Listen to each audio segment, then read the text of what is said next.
बिस्मिल्लाहिर्रहमानिर्रहीम, अस्सलाम वालेकुम। मैं असदुल्ला ख़ान हूँ। आज इस्लामाबाद में एक अहम तरीन और हमारे लिए एक मसरूफ़ तरीन दिन था। आज सुबह 11 बजे कौमी असम्बली का इजलास था और अहम तरीन इजलास था और हंगामा खेज़ इजलास था, लेकिन मुख्तसर इजलास था। इसमें मैं भी वहाँ पर मौजूद था ये देखने के लिए कि जो पार्लियामेंटेरियंस हैं, जो अपोजिशन के लोग हैं, वो क्या सोच रहे हैं, वो क्या दावा कर रहे हैं, जो हुकूमत है उनके लोगों के वो क्या सोच रहे हैं, इत्तेहादी क्या सोच रहे हैं। तो वहाँ पर एक फील जो है वो जाकर एक मिली है कि वो क्या सोच रहे हैं। इस पर तो बाद में बात होगी, लेकिन इसके बाद 1:30 बजे के करीब जो है वो सुप्रीम कोर्ट ऑफ पाकिस्तान में 63A की तशरीह के लिए जो केस चल रहा है उसकी समाअत का आज दूसरा दिन था।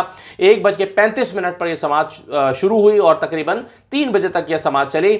आज की समाअत में अटॉर्नी जनरल पाकिस्तान खालिद जावेद खान साहब ने अपने दलाइल जारी रखे और अभी भी वो दलाइल मुकम्मल नहीं हुए और वो जारी हैं और मंडे को अपने दलाइल जो है वो कंटिन्यू करेंगे। आज जो 5 रुकनी बेंच में सबसे ज़्यादा इनपुट रहा या सबसे ज़्यादा आर्ग्यू किया या सबसे ज़्यादा सवाल उठाए गए वो जमाल मंदुखेल साहब की तरफ से उठाए गए और उन सवालों के बाद औक़ात तुर्की बतुर्की जवाब जो हैं वो आते रहे अटॉर्नी जनरल पाकिस्तान की तरफ से। तो कुछ पॉइंट्स बड़े इंटरेस्टिंग थे, कुछ जवाबात बड़े दिलचस्प थे, कुछ सवालात बड़े दिलचस्प थे। इसके अलावा chief justice of Pakistan justice Umar Ata Bandial साहब ने भी कुछ सवाल उठाए, जैसे रियाजुल हसन साहब की तरफ से भी कई सवाल उठाए गए। तो मैं आपके सामने सीधा पॉइंट्स रख देता हूं ताकि आपको अंदाज़ा हो जाए कि आज की समाअत में क्या कुछ हुआ है और कहानी किधर को जा रही है। तो सबसे पहले तो आज अटॉर्नी जनरल जैसे ही कोर्ट शुरू हुई, अटॉर्नी जनरल जो है वो रोस्टम पर आ गए।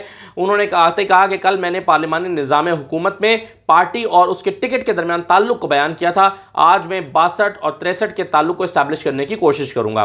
चीफ जस्टिस ने सवाल किया कि आपने कल ख़यानत का जिक्र किया था, ख़यानत क्या है? तो उन्होंने कहा कि ब्रीच ऑफ ट्रस्ट। तो इस पर चीफ जस्टिस ने कहा कि breach of trust is a very serious offence, ये तो बड़ा संगीन जुर्म है ख़यानत करना।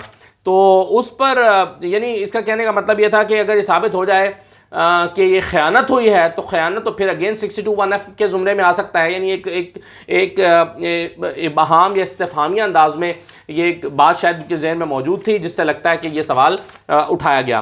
तो अटॉर्नी जनरल ने आगे चलकर कहा कि एक रुकने पार्लियामेंट को इख्तलाफ का हक़ है, मगर इसका मतलब पार्टी के ख़िलाफ़ वोट देना नहीं है। यानी इख्तलाफ करना है तो ये नहीं है कि इख्तलाफ करें तो आप पार्टी के ख़िलाफ़ वोट दें।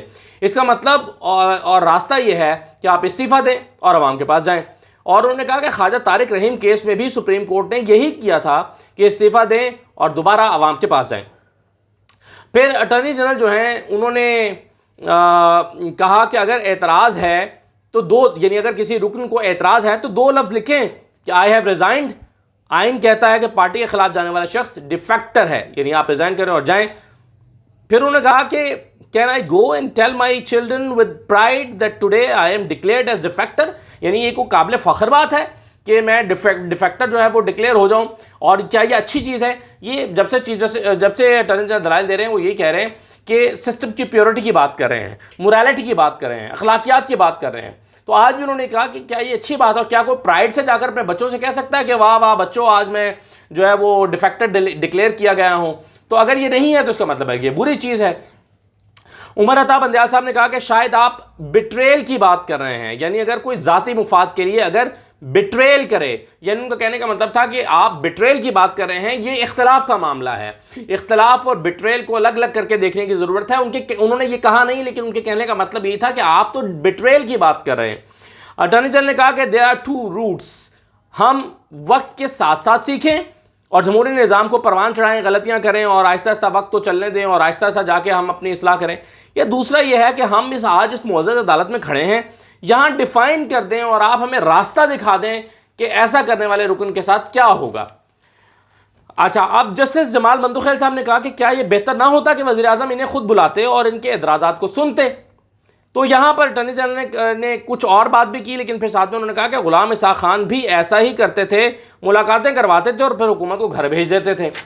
यानी उनके कहने का शायद मतलब ये था कि हर वक्त जो है वो मुलाकातें करके मसाइल हल नहीं किए जा सकते, और मसाइल को हल करने की तो हुकूमतें कोशिश करती हैं, लेकिन बहरहाल ये नौबत अगर आती है तो उसमें आगे क्या करना चाहिए कानूनी तौर पर।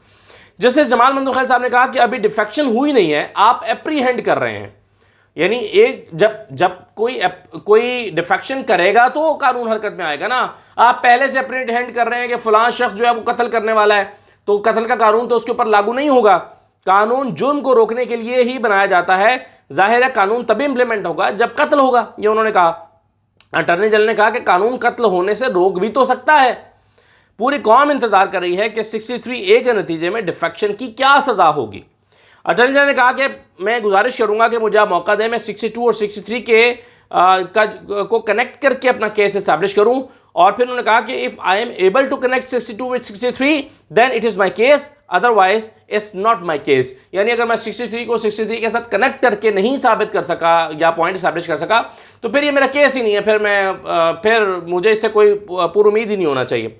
यहाँ एजाजुल हसन साहब ने कहा कि कल भी मैंने ये सवाल उठाया था कि 63A स्टैंड अलोन प्रोविजन नहीं है। तो अटॉर्नी जनरल ने कहा कि constitution is an organic whole, it's like a human body. और फिर उन्होंने कहा कि अगर जिस्म पे एक छोटा सा दाना हो जाए तो पूरे जिस्म को तकलीफ हो रही होती है, तो कानून भी इसी तरह है। ये सब चीज़ें आपस में जुड़ी हुई हैं। यहाँ जमाल मंदोखेल साहब ने कहा कि I will be the last person to favour लोटाज, बट ये तो तय हो कि वो उसूल की बुनियाद पर किया गया या पैसे लेकर किया गया। तो अटॉर्नी जनरल ने कहा कि चोरी चोरी होती है, अगर किसी को खाना खिलाने के लिए चोरी की गई हो तो भी चोरी होती है। तो जमाल मंदोखेल साहब ने यहाँ पर दिलचस्प बात की। उन्होंने कहा कि अगर कोई इसलिए छोड़ के चला जाए कि वो चोरी का हिस्सा नहीं बनना चाहता तो फिर, तो इस पर कुछ लोग हंसने लगे।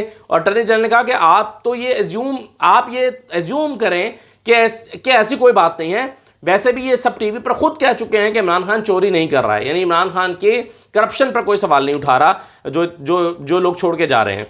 यहाँ जमाल मंदोखेल साहब ने फिर कहा कि सदर को क्या इशू है कि वो हमारे पास आए हैं। तो अटॉर्नी जनरल ने कहा कि अगर मैं ये भी नहीं बता सका 2 दिन में तो what a failure I am, कि भाई मैं 2 दिन से यही तो बता रहा हूँ कि हम आपके पास क्यों आए और क्या तशरीह चाहते हैं। तो ये उन्होंने कहा। फिर अटॉर्नी जनरल ने कहा कि मुझे 62-63 के ताल्लुक को इस्टेब्लिश कर लेने दें, मैं फिर गुजारिश करूँगा कि मुझे ये पहले ताल्लुक को इस्टेब्लिश कर देने दें, मेरा केस वाज़ेह हो जाए। फिर उन्होंने मिसाल दी, उन्होंने कहा कि इंडिया में एक शख्स की डिफेक्शन हुई, फिर उसने रिज़ाइन कर दिया। यानी जब उसने देखा कि मैं डिफेक्टर बन गया हूँ तो उसने फिर रिज़ाइन कर दिया। तो अदालत के पास मामला गया, अदालत ने कहा कि नहीं, you are still a defector, अब आप रिज़ाइन नहीं कर सकते, अब आपने डिफेक्शन कर दी है। जस्टिस जमाल मंदोखेल साहब ने कहा कि क्या सारे पार्लियामेंटेरियंस इस बात पर एग्री हैं जो आप बात कर रहे हैं। तो अटॉर्नी जनरल ने कहा कि नहीं, सारे पार्लियामेंटेरियंस इस बात पर एग्री हैं कि constitution speaks through you are the custodian of the constitution, आपने कॉन्स्टिट्यूशन की इंटरप्रिटेशन करनी है। तो चीफ जस्टिस उमर अता बंदयाल साहब ने यहां पर कहा कि आपके पास इख्तियार था कि आप आइन में तब्दीली करके भी, यानी आइन के जरिए भी डिस्क्वालिफिकेशन वाजे कर सकते थे। ये जो आज हमारे पास इंटरप्रिटेशन के लिए आए हैं, ये बहाम को आप कानून साजी के जरिए दूर कर सकते थे। आप हमारे पास क्यों आए हैं? आप हमें कह रहे हैं कि हम इंटरप्रेट करें, लेकिन पार्लियामेंट ने क्यों नहीं किया।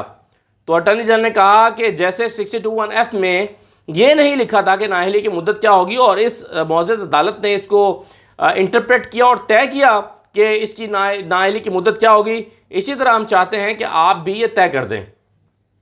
ये चीज़ें होती रहीं, कुछ और आर्गूमेंट्स हुए, कुछ कानूनों के हवाले दिए गए, बहुत सारे कानून अटॉर्नी जनरल खालिद जावेद खान साहब ने पढ़ के सुनाए और लंबे लंबे पैराग्राफ्स उन्होंने पढ़ के सुनाए। बहरहाल 1.5 घंटे तक समाअत चली और जब समाअत ख़त्म हो रही थी तो उस वक्त नियाज़ुल्लाह नियाज़ी साहब जो एडवोकेट जनरल इस्लामाबाद हैं वो आए रोस्टम पर। उन्होंने आकर शिकायत की कि उन्होंने कहा कि कल यहाँ पर बात हुई थी और तय हुआ था कि कोई रास्ते बंद नहीं करेगा, कोई अवाम को तकलीफ़ नहीं पहुँचाएगा और JUI जो है वो सड़क ब्लॉक करके जलसा कर रही है, तो ये अपने वादे से खिलाफ वर्जी कर रहे हैं। तो फिर कामरान मुर्तज़ा साहब को बुलाया गया। कामरान मुर्तज़ा साहब रोस्टम पर आए और उन्होंने कहा कि मैं इस मामले को देख लेता हूँ, मैं अपनी क़यादत से बात कर लेता हूँ, इस मामले को सॉर्ट आउट कर लेते हैं।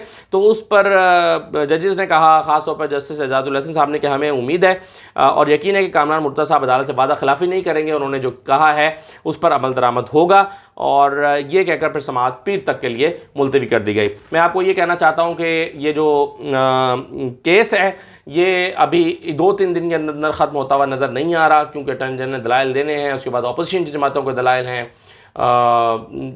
वकला की तंजीमों की तरफ से दलाइल हैं।